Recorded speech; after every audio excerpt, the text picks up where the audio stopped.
On this video, I'm going to talk about ADHD in relation to substance use disorders.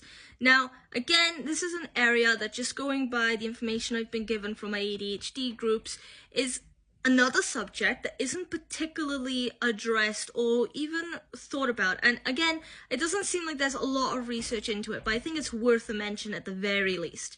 Okay, now before I properly get into it, I usually gotta say, if you like the content of this video and you want to see more, follow, like, leave a comment, questions, requests in the comments, any opinions you have on the video as well.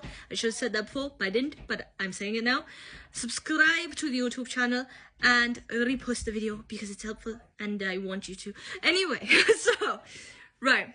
Now, what's meant by substance use disorders should be pretty straightforward. It is literally disorders where people are struggling with the use of drugs or alcohol, alcoholism and such.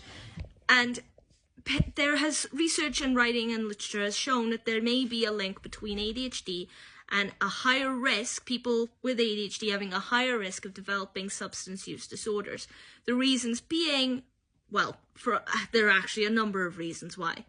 One of those being sheer impulsivity. Now, a big thing with ADHD is being impulsive, hyperactive, or having poor judgment, especially in social situations. Now, when you couple that with, say, peer pressure and social interactions where you might feel obligated to partake in something like drinking or drug use, depending on your group of friends or associates, or your inability to sometimes think for yourself, admittedly, I've had that myself, then when you couple that with that, it's not hard to see how very easily someone with ADHD might end up going down the track of developing a substance use disorder. Also, as there is a genetic link with ADHD in families, it tends to be passed down. If you have a parent with ADHD, you may have ADHD, and if you have a kid, they may have ADHD.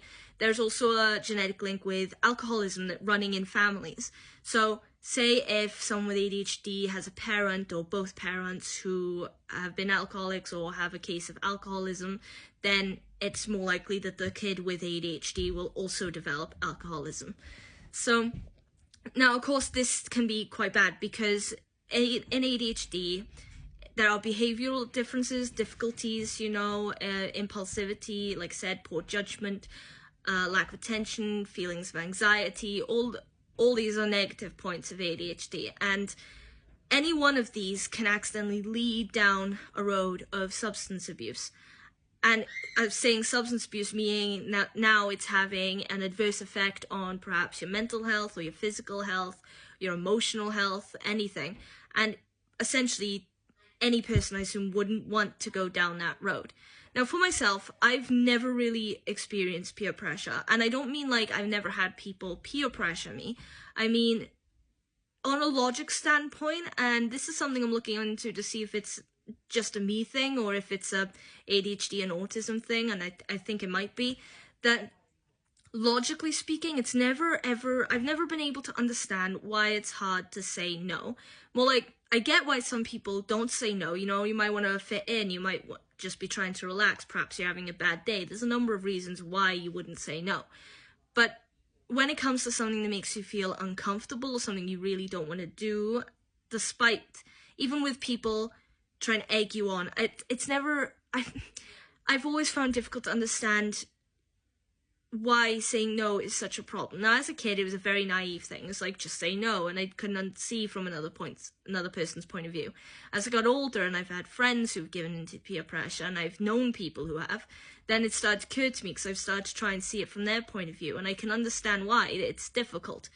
But for myself, I've never given into peer pressure. I've never tried. When I was a kid, I said I would never drink. I have drunk alcohol, but I said I would never get drunk. And I've never gotten so much as tipsy. I also said I would never smoke, even though I had family and I knew people in my teenage years who did smoke. And still, I don't smoke. I said never do drugs, the same thing.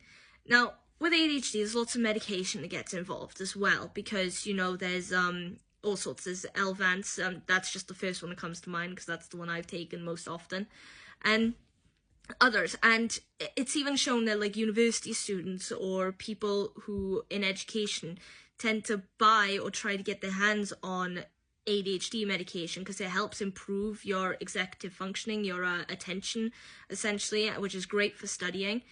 Now, for someone with ADHD, all it does is it brings the brain's levels of attention to where they should be, for them to concentrate and focus. But for someone without ADHD, it kind of elevates those levels higher than they should be, and it can become quite addictive.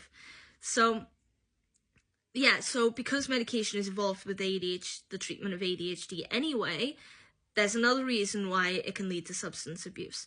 All these are significant factors because any one of these, like I said, it can cause harm to themselves, it can cause harm to others, so it's worth at least a mention, and that's what this video is about. Now, admittedly, I've done some research. I haven't done as much as I'd like, but again, because I said there's not a lot more to say about it, and there's not a lot more so far to look into.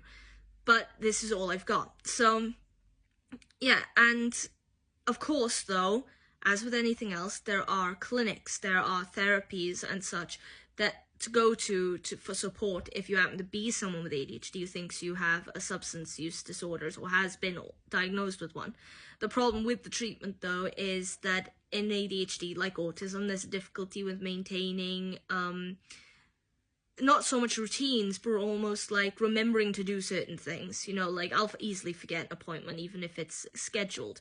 I'll forget points of my routine during the day if they're just added in now and then, or if there's something that I'm not particularly interested in. And because of those side effects, it can make treatment kind of difficult, but it is possible and it is out there for anyone who needs it.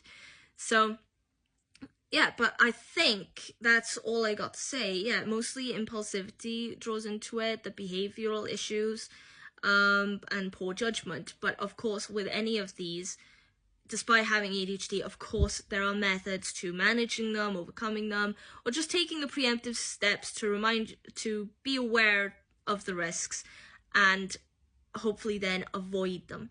Which lots of people I've met with ADHD don't seem to have substance use disorders, but I have heard of it, and from the information I've gotten, it is a risk. So I just thought it was a good idea to bring up. Now, if anyone has more information on this, or if anyone wants to say so in the comments or put their opinions on there, or maybe you are someone with ADHD who struggled with substance use disorders and you don't mind saying so, put that in the comments, just because any info is absolutely relevant and absolutely interesting and very, very helpful, because these videos are not for me, they're for anyone watching them. Anyway, now I think this video is going to be my last one talking about comorbids or other psychiatric conditions associated with ADHD. If someone has one that I haven't mentioned in previous video and they want me to cover it, then please put it in the comments. Otherwise, this will be my last one for this, and the future ADHD videos, I'm just going to be talking about children with ADHD and parenting. Now, I'm not a parent, but it's something I've spoken about a lot recently, so again, worth a talk. So, finishing there, if you like the content and you want to see more, then please follow, like, comment, questions in the comments, requests in the comments, subscribe to the YouTube channel, and repost the video, please. And I cannot wait to hear your opinions if you have any. As said, it's very interesting to me and very helpful. So, 2 birds, 1 stone. Anyway, I'll leave it there for today. Hope you have a great day. Hopefully I'll see you in the next video.